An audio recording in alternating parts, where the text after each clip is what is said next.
Managers of Reddit, what's the stupid reason a customer has asked to see you? Restaurant manager here. We provide complimentary bread baskets on our dinner tables. One lady clicked me over, because who doesn't love that, to tell me I was running the most unhygienic establishment that she had ever eaten in, and that, with her food hygiene level 3 certificate, she could and should have me shut down. Why the fuss? There was some jam on the bread, and I had clearly taken used breakfast stock and tried to cost cut by serving contaminated bread at dinner. I'd cut the bread not 10 minutes before, burning my hands on it as it was fresh out of the oven. Definitely not leftovers. I apologized profusely yet non-committally, removing the offending bread amid increasingly patronizing comments about how I really ought to know how to run a restaurant and that being so thick as to do this blah blah blah. On inspection, the red blobs of jam were drips of red wine from the bottle next to the bread basket that the lady had poured herself. Needless to say, I wasn't shut down. That's the word you are looking for. Suggested adjective. Dumb.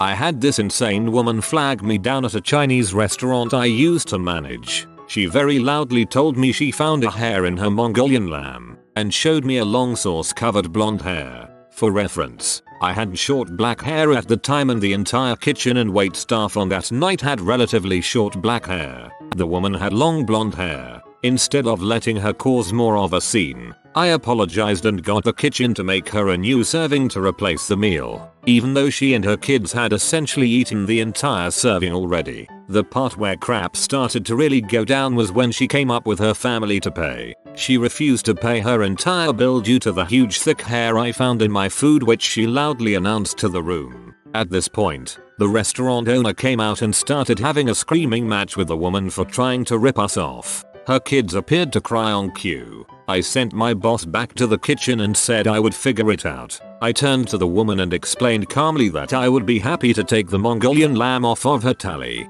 despite the replacement serving, so long as she paid the other $90 plus for the rest of the bill. She refused and called the cops because my boss had yelled at her. No joke. Best bit was the cops ended up telling the woman she needs to pay her full bill and that emergency services shouldn't be called for such petty reasons. Happy I'm not in that industry anymore, haha. TLDR. Lady tries to use her own hair to get out of paying for her table's food. Aussie cops provide quality sass. I know this isn't what happened, but I am imagining a whole kitchen full of ethnic Chinese staff being accused of letting a blonde hair into the lamb. That is a rather absurd mental picture.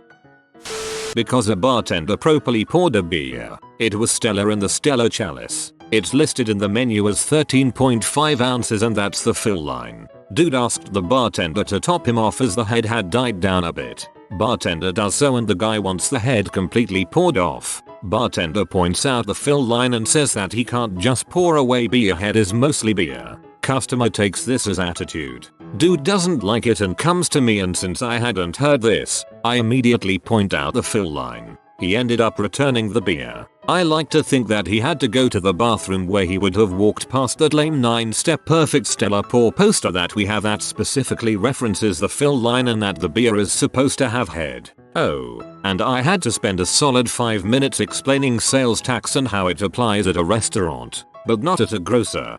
Mainers for a while made a glass big enough to hold a pint and ice as it was part of their bit to sell it over ice. The amount of people who watched me pour it to the line and then put ice in and accuse me of underpouring it were insane. I'm not trying to fleece you out of a cm of cider, I promise.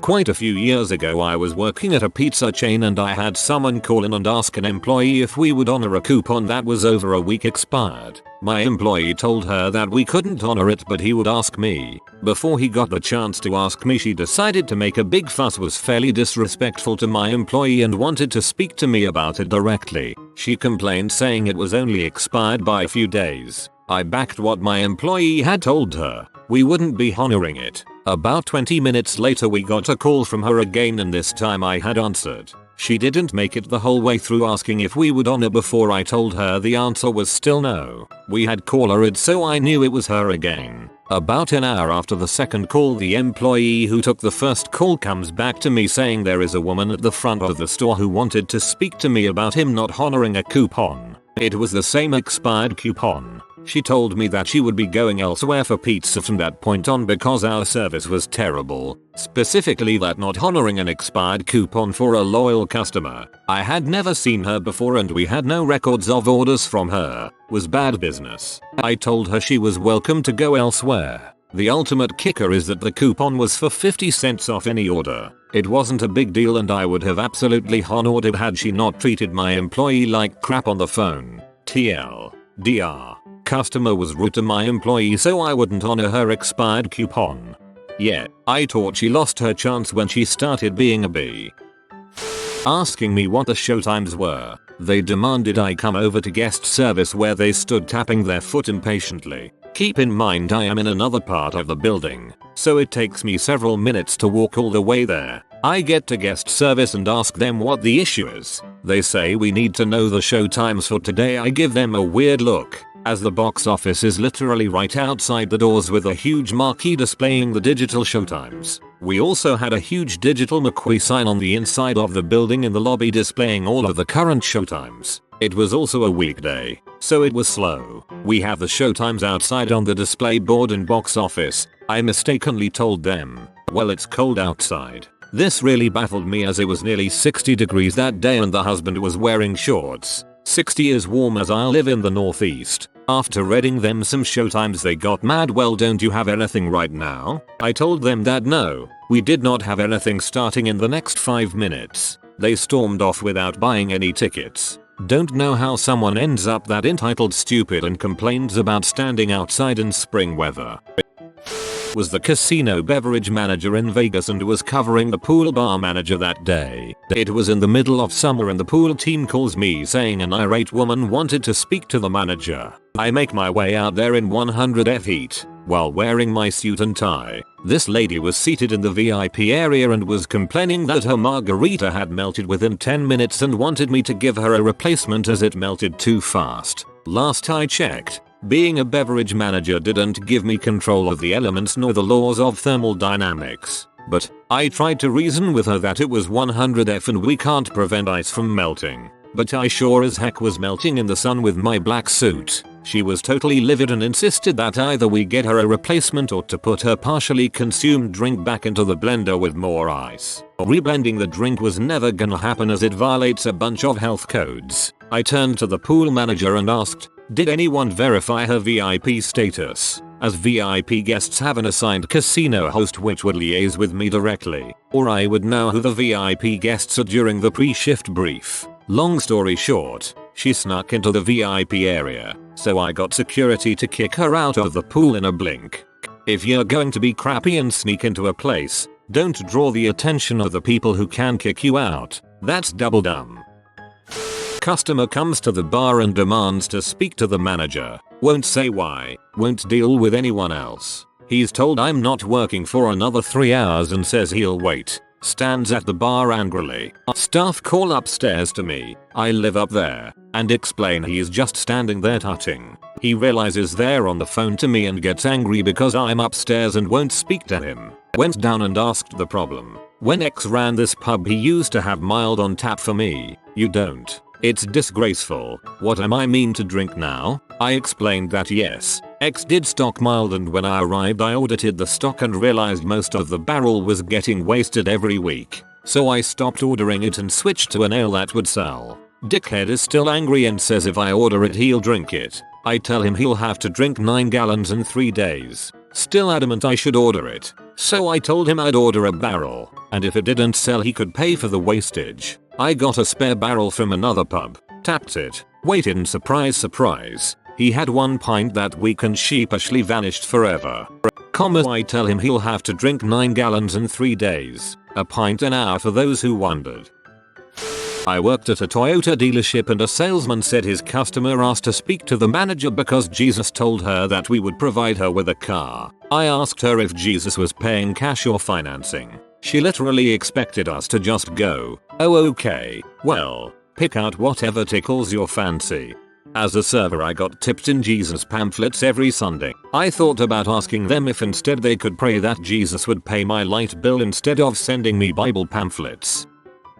I get called over for a price match for a Lego set. I get there, and it's clearly a clearance price from a different location, which is a policy exclusion, of which I inform him. Shows receipt it's from a different location. You have to honor it. Clearance differs from store to store, but regardless, the price match policy excludes clearance pricing. So I'll call customer service, and if they overrule you, you'll do it. I walk away while he makes his call. Of course, he doesn't get his way because the policy is available for literally anyone to read before doing all this horse crap. TLDR. Just because it's clearance there doesn't mean it is or is going to be here.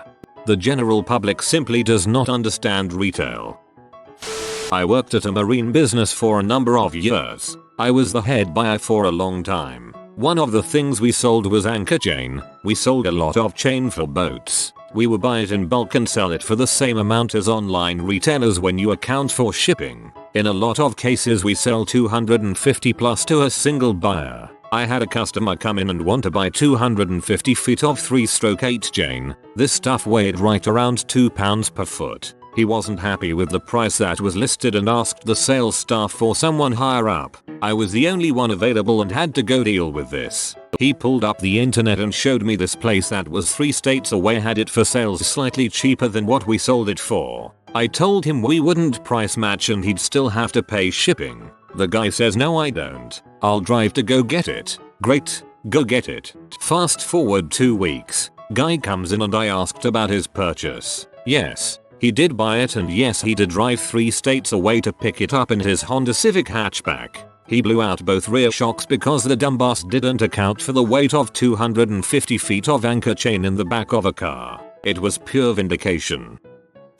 I manage a landscape supply yard. One of the customers came in saying our employee was very rude and refused to load him. Knowing this employee, I knew they had to be a good reason. The customer asked the half black half Korean employee if a half-breed like him knew how to operate the equipment. That was the first thing the customer said to him. Obviously had no problems telling the guy his business wasn't welcome. He proceeded to tell me how much he'd damage our reputation, and we'd hurt without his business. The guy spent under $5,000 a year with us. To put that in perspective, it's March with several feet of snow on the ground and I've had 6 sales over $5,000 today in just an hour of being open. We have not missed his business. Yikes, good that your employee knew he could refuse service without repercussion. When I worked for Apple years ago, a customer came in to buy a new iPod. Totally normal interaction, but before I ring him up, I ask him what computer he has, to verify that he'll be able to use the iPod. This was the first generation of iPods that only worked with a version of iTunes that could only be installed on Macs that had an OS that could be installed on the newer versions with Intel chips. It comes out that his computer doesn't have an Intel chip, so he won't be able to use the iPod. I apologize. Explain that he can't use this generation, but the previous generation will work, and I can help him order one online, though we don't have them in the store. He says no. Instead he wants a new computer. I say great, and begin to talk him through pricing and options. He says no, that he wants us to give him a new computer, that it's our fault he can't buy a new iPod, and we need to make it right. I tell him we can't do that, and he says we'll see and demands a manager. My manager really relished telling him to get the frick out of his store, in so many words. I've never had an iPod, but it always seemed some crazy hoops you had to jump through to get good use out of it. UK worker here for a large supermarket. Every little helps. Customer comes over, this toaster is £25 in Argos and 30 here, what shall I do? Me buy it in Argos. In her words, she could not believe the audacity of me suggesting she go elsewhere, so I stated we don't price match with other retailers. Called over a mangers whose opening words after I explained the issue were buy it from Argos, it's cheaper. Some people are strange. I manage a movie theater and oh boy, I field stupid complaints all dang day. Being in charge of our customer review responses is a headache and a half, and the discounted days bring in all sorts of crotchety old farts. I had a lady complain that there were children in an auditorium showing a, wait for it, kids movie, when I was 9 months pregnant. bitterly fat and waddling. An old man snapped at me for not moving fast enough to serve him a beer. One guy once demanded movie passes because he fell asleep in the middle of the movie and was pissed he missed the ending. An elderly couple threw a fit that I wouldn't accept coupons that were older than me. And, oh, the attempted scammers. My most recent instant was just the other night. A man was practically counting the ice cubes that went into his soda cup, and when he said that was too much and my concessionist poured some out, he got angry. Then when my concessionist asked what soda he wanted, just to clarify, he snarled some variety of the contemptuous "what are you, new?" and cancelled his whole order, half of which had been made. Then he left. Then he came back 5 minutes later and complained that my concessionist wouldn't give him the other items for free. It didn't actually escalate to calling the manager over, because the second he turned to flag me down he saw me staring at him and realized I had heard the entire interaction and just left. But Jesus Christ, I gave my concessionist a pep talk and some pointers on how I would deal with a similar situation in the future, and he brushed it off. But why people are like that I'll just never understand.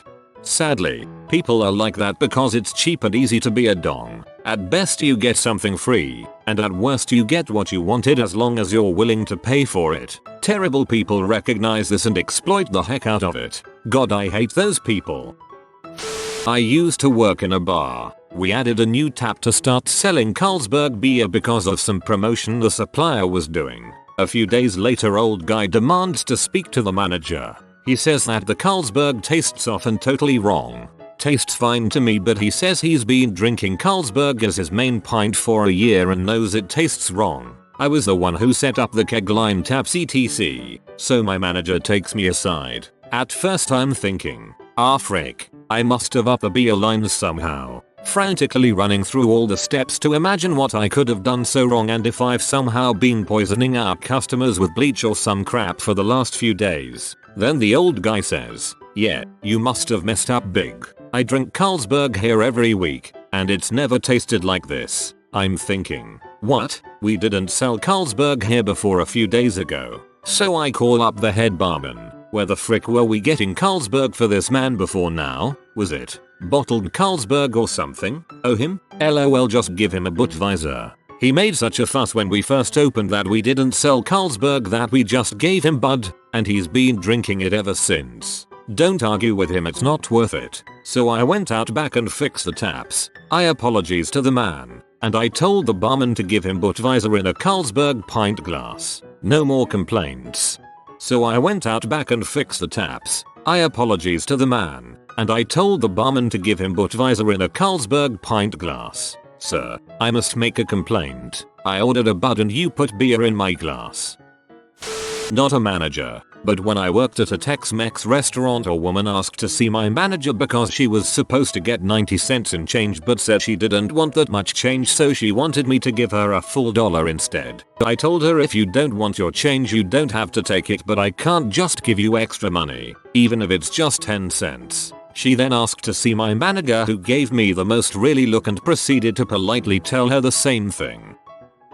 I used to be a shift leader at Cinnabon, and the unbelievable amount of people who ask for stuff we don't have and get mad that we don't have it is atrocious. That is ranch, meat, pretzels, glaze, chocolate. Our store phone was broken for a few months or so, which has been nice not taking calls, but it gets a lot of questions why we don't pick up the phone when they call. One person came by and said they called here and the manager told them they could have a free Cinnabon because theirs was dry and old. I asked if they talked to X, a previous manager who no longer works there. They said yes, and I gave them the sassiest "well, our store phone hasn't been working for a few months, so that is clearly a lie." They stormed off. I felt good about the rest of the day. Gimme some meat with that cinnamon bun. At the restaurant I used to work at, a rule was actually made for serving couples. If the waitress is a woman, they have to address the woman at the table first, and if the waiter is a man, he has to address the man at the table first. It's because of the numerous complaints we had about servers flirting with the customers' spouses. Imagine being that insecure. I don't want to believe you, but I have no trouble believing you. I'm not technically a manager as I don't manage a team. I am, however, in an executive corporate complaint department. So if they ask for someone above the manager, they get me. A customer was transferred to me that our bank didn't offer a weirdly specific investment product that one of our competitors offered. Ranted, raved, and argued for over 30 minutes demanding we offer this account. Wouldn't take no for an answer. Thought I could somehow create an all new account type unlike any other account we offered immediately. When asked why he didn't open the account with the other bank if they had what he wanted, he, in the tone of 5-year-old who doesn't get their way uses, whined, "But I want it with you, I don't want it with TD Bank." I was a team leader for 3 field insurance adjusters a while ago. To be clear, insurance adjuster is not the sort of job that ordinarily has escalations. Occasionally I'd get a person who was pee about the check the adjuster was trying to cut for them. A lot of people don't know how insurance works and many think that if they total their 8-year-old car we're going to give them enough cash to go buy a brand new version of the same. Beyond that, it's not something I normally had to deal with, which was good because I was out adjusting claims and cutting checks and trying to hit my numbers right along with my team. So imagine my surprise when I get a call from one of my adjusters asking me to speak to a customer in person. The fuck? I am, fortunately, not terribly far away and I had a gap in appointment, so I head over. This is highly unusual and this employee is not known for being highly unusual. This particular adjuster was around 25 and very attractive. She was also highly competent and professional. All of these things are relevant. This guy dinged up his Beta that he inexplicably had full coverage on. The cost for parts only exceeded the actual cash value of the car. So, she totaled it and was preparing to cut him a check for a whopping $500. A minimum our company set for crap cars like this, is giving someone a check for $32.50 is more likely to enrage them. I should add that she did all of this fine, by the book, work while the 65-year-old man with a Santa beard, dirty overalls and who smelled like fesses was sexually harassing her. He was mad about her rejections of him. He was mad he was only getting $500. He was insistent that this pose was worth closer to $5k. Nope. She needs to close out the case. But the guy is being belligerent and wants to talk to her boss. She is feeling increasingly unsafe. She was coached following this that if she ever felt unsafe she should leave immediately and not stay to try to wrap things up, and calls me over. Dude first tries to negotiate with me over the ACV of his car. Nope. Then he just wants me to give him more money out of his loyalty to our company. Not gonna happen. Finally he tells me that he'll drop the whole thing and accept the check if my adjuster agrees to go out on a date with him. At this point I'm just done with this shitbag. I went back to my car, printed the check and brought it to him, told him to sign. I told him he wasn't getting a date with any of my staff and we were leaving immediately. If we left without giving him the check, there would be no check in the future. He begrudgingly signed and we departed. I went back to the office and noted that it looked like he was using his vehicle for hauling. UW followed up and non-renewed his policy. He officially became some other company's problem. Not really stupid, but just awkward. Medical office manager here. We are a specialty ophthalmology office, so we aren't quick to discharge because patients have very little recourse in our region. A couple of weeks ago I had to discharge a 70-plus-year-old male patient due to several sexual harassment claims from multiple employees over the past year. Each time I got a claim, I sent a certified letter to the patient stating the terms: "You have 3 strikes and then you're out." First time he tried fondling the arm of one of our assistants who was taking eye photos. Second time he slapped an assistant in the rear on her way out the door. Third time, he had finished his appointment and was outside, but followed an assistant back inside and around the office telling her how sexy she is. On top of this, he continually made sexual remarks to staff members for the entire duration of his appointments. Anyhow, I sent a letter spelling all of this out and effectively discharging him. Minutes after I put the letter in the mailbox, his 70-plus-year-old wife called because she wanted to reschedule his next appointment. She never accompanied him to appointments, so she was completely oblivious to the sheer scuzzbaggery of this guy toward our female employees. I had already effectively discharged the patient in our scheduling software, so I couldn't move his appointment even if I wanted to, without re-establishing him as a patient. So I told her that we were about to have a very awkward conversation.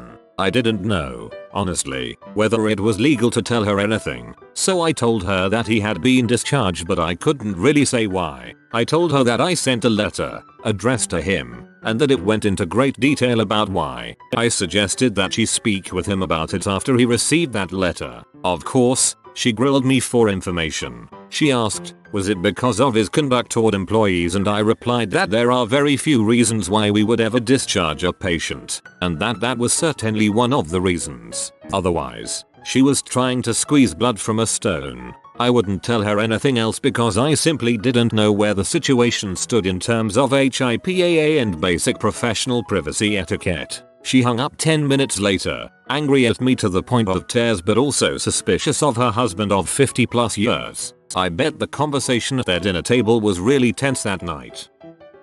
Lady demanded to speak to a manager because she couldn't math at all whatsoever. I'm not talking about taking percentages off a price. I'm talking basic literal 1 + 1 + 1 math. We had a product on sale for $1 and she bought 8 of them. She was absolutely befuddled as to why her total was not $1 and demanded to see a manager because the cashier was ripping people off. I had to explain that one of the product was $1. Well, yes, I know that. So why is it $8? I pointed to her bag and said there were 8 items there. But the sign says $1. That means I should get it for $1. It shouldn't be anything like that, so I literally pointed to each one and counted out loud how many dollars she was spending. She paused for a while and went, okay, fine, but then my total should only be $8. Why is it more? Because tax. I had to explain tax to her. Mind you, she was also a regular. She had made many complaints before, all of them stupid but none about sales tax.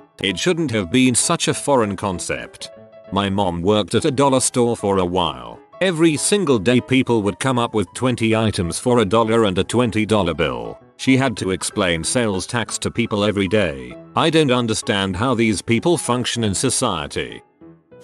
If you are new to the channel, you can subscribe. I publish new videos every day. Until then, check another video.